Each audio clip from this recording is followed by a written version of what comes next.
orang terhadap almarhum Ayah Suf salah sangka. Orang berpikir ayah pingin kekuasaan, ayah pingin pangkat. Orang pikir yang kita cari kemuliaan sekarang.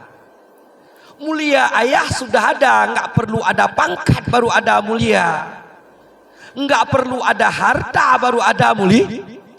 Sekarang mulia orang karena ada harta, mulia orang karena ada pangkat, mulia orang karena ada ilmu.